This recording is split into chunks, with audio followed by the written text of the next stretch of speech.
미국 하면 뭐가 떠올리시나요? 세계 최강국 넘버원. 여러분, 이 나라 역사가 겨우 250년 밖에 안 됩니다. 조선 시대만 해도 518년인데 그 절반도 안 되는 거예요. 그런데 어떻게 세계 최강이 됐을까요? 비결은 단 하나입니다. 싸움. 지금의 세계 최강국 미국 250년은 싸움의 연속이었습니다. 이 250년 안에 모든 게 압축되어 있어요. 압축된 재미있는 미국의 역사를 쉽게 풀어보겠습니다. 첫 번째 이야기 콜럼버스와 신대륙 발견. 콜럼버스 등장. 자, 먼저 콜럼버스. 다들 아시는 그 유명한 이야기가 있죠. 스페인 왕실의 지원을 받아서 Indogasio Huchu Jom Sauja. 하고 출발했는데 엉뚱하게 아메리카 대륙에 도착한 겁니다. 그래서 현지 사람들 Oh, Indo Salamita. 복하면서 인디언이라고 불렀어요. 완전 오해인 거죠. 인도인. 우린 여기 없는데요? 예전에는 콜럼버스를 위대한 발견자로 배웠는데 요즘은 좀 다릅니다. 원주민 학살자, 침략자라는 이미지가 강해졌어요. 아메리고 베스푸치. 그 다음 등장하는 사람이 이탈리아 출신 탐험가 아메리고 베스푸치입니다. 이 사람이 남미까지 쭉 탐험하면서 여기 인도 아닌데? 완전 새로운 대륙인데? 이렇게 깨달은 거죠. 그래서 이 사람 이름을 따서 아메리카라는 이름이 붙었습니다. 근데 아메리고가 나라를 세운 건 아니에요. 그냥 이름만 빌려준 거죠. 본격적인 미국의 시작은 영국에서 시작됩니다. 두 번째 이야기 첫 번째 싸움 가톨릭과의 대결. 자, 이제부터가 진짜 중요합니다. 미국 250년 역사의 핵심은 누구와 싸워왔는가입니다. 미국은 계속 싸웠어요. 싸우고 이기고 커지고. 이게 반복입니다. 첫 번째 상대는 가톨릭입니다. 종교개혁의 배경. 당시 유럽은 가톨릭이 완전 독점이었어요.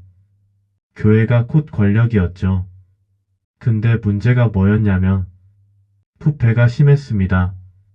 돈 내면 죄사해 줄게. 이게 바로 면죄부 판매였어요. 요즘으로 치면 과태료 내면 범죄 기록 삭제 같은 건데 말이 됩니까? 그래서 등장한 게 개신교입니다. 우리는 순수하게 신앙하겠다. 이런 거죠. 청교도의 탄생. 영국에서도 개신교가 생겨났는데 특히 칼뱅파는 엄격하기로 유명했어요. 근데 영국 왕실이 이들을 탄압합니다. 너네 너무 빡세게 믿어. 좀 적당히 해. 그래서 이 사람들이 결심합니다. 차라리 새로운 땅으로 가자.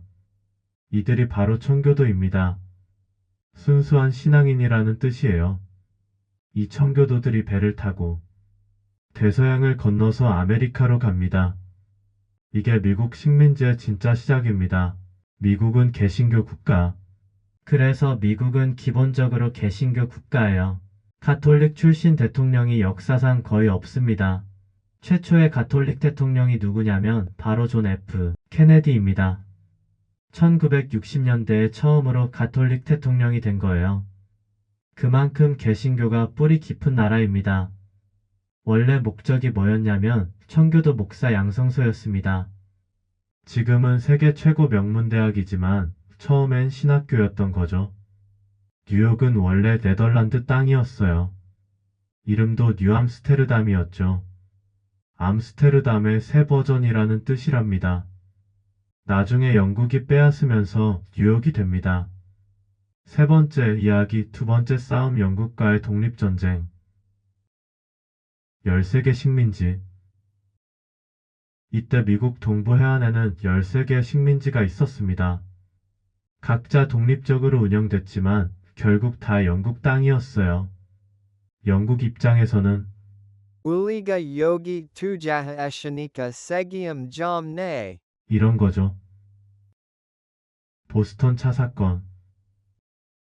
영국이 전 세계의 식민지를 운영하다 보니까 돈이 엄청 들어갑니다. 그래서 식민지한테 세금을 왕창 때린 거예요. 이때 유명한 사건이 보스턴 차 사건입니다.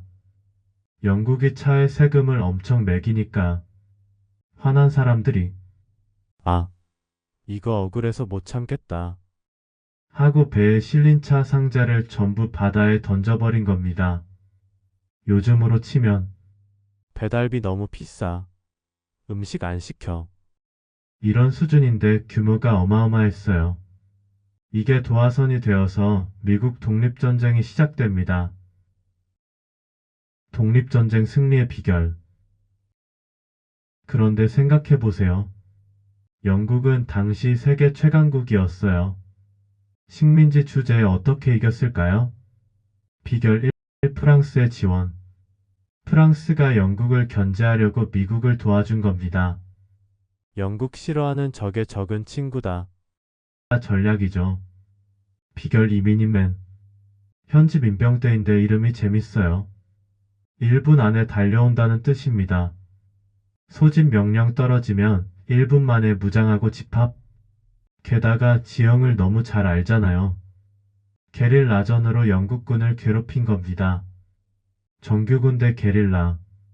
결국 게릴라가 이긴 거죠. 독립선언의 모순. 1776년 7월 4일 독립선언서가 발표됩니다. 이 선언서에 이런 말이 나와요. 모든 인간은 평등하게 태어났다. 감동적이죠? 근데 문제가 있습니다. 이 말을 하면서도 노예제는 그대로 유지했어요. 모든 인간은 평등하다면서 흑인은 인간이 아니라는 거예요? 이 모순은 나중에 미국을 아주 깊이 괴롭히게 됩니다. 네 번째 이야기 국가 만들기 헌법 달러 수도. 국가의 3대 요소. 독립은 했는데 이제 진짜 나라를 만들어야죠. 순서가 이렇습니다. 1헌법 만들기, 2화폐 만들기, 3수도 정하기. 달러의 탄생. 미국 화폐가 달러잖아요. 이게 어디서 왔냐면 유럽에서 쓰던 은화, 탈러에서 온 겁니다. 탈러. 발음이 비슷하죠? 그냥 가져다 쓴 거예요. 수도는 어디?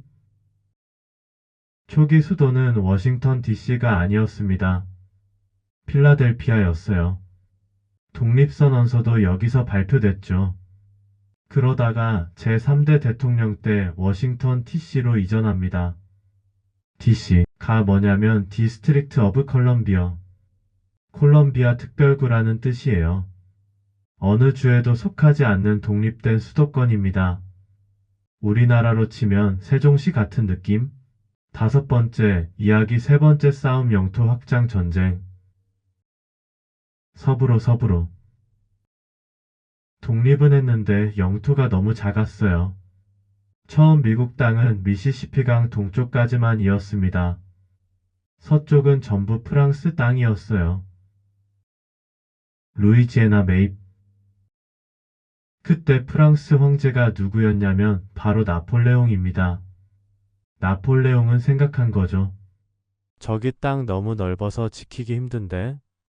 유럽에서 전쟁하느라 바쁜데 신경 쓸 겨를 없어. 그냥 팔아버리자. 그래서 미국한테 헐값에 팝니다. 이게 루이지애나 매입이에요. 이때 미국 영토가 단숨에 2배가 됩니다. 역사상 최고의 부동산 거래죠. 캐나다 침공 실패. 맛을 본 미국이 이왕 이렇게 된 거 캐나다도 가져오자 하고 영국한테 전쟁을 겁니다. 근데 이번엔 크게 패배합니다. 영국군이 역으로 쳐들어와서 워싱턴 DC까지 점령하고 대통령 관저를 불태워버립니다. 완전 굴욕이죠. 백악관의 탄생. 불에 탄 관저를 다시 복구하면서 그 흐름을 가리려고 흰색 페인트를 칠했어요. 그래서 이름이 백악관, 화이트하우스가 된 겁니다. 원래는 그냥 대통령 관저였는데 불타고 나서 하얀 칩이 된 거죠. 역사의 아이러니입니다. 자, 여기까지가 미국 초기 역사였습니다. 오늘 어떠셨나요? 재밌으셨나요? 아직 남은 이야기가 많습니다. 노예제 폐지와 남북전쟁, 서부 개척 시대, 세계대전 참전, 냉전과 소련 등 근현대 미국 이야기들은 다음 편에서 계속됩니다.